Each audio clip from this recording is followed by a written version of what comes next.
Offre diversi piani di lettura la composizione della nuova giunta regionale sia in termini di rapporti di forza tra gli alleati del centrodestra sia rispetto alla nuova geografia leghista, il cui baricentro si sposta su Padova con vista Verona, lasciando ai margini l'asse Treviso-Belluno.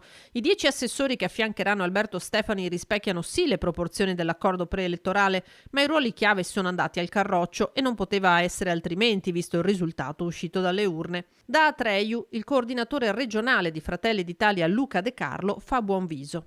Gli assessorati di Fratelli d'Italia sono assessorati strategici. Sulla sanità abbiamo fatto un ragionamento insieme alla Lega, si è deciso di convergere su una figura tecnica, appunto Gerosa. De Carlo parla di squadra che rispecchia le aspettative, quelle post voto, non certo quelle della vigilia.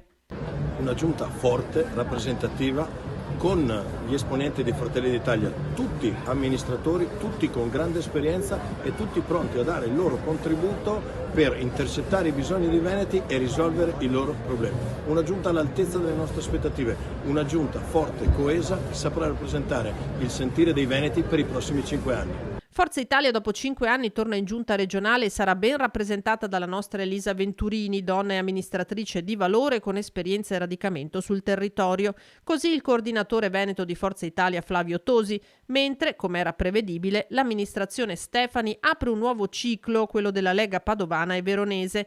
Il carroccio radicchiocentrico è alle spalle, alla veronese Elisa De Berti però questa classificazione non piace. Allora, io vi sfatto subito questo discorso semplicemente per un motivo, perché c'erano 10 assessori che rappresentavano tutte le province a livello territoriale, ma un assessore regionale non è un assessore provinciale, è un assessore regionale. Sinceramente come assessore regionale uscente mi sento di aver rappresentato in maniera equilibrata, di aver lottato per tutto il Veneto e mi sento di aver fatto l'assessore regionale. Poi Treviso centrico, Verona centrico, Padova centrico secondo me sono discorsi che lascio così a... Lotte così di campanile che forse non hanno più senso. Non hanno senso, no.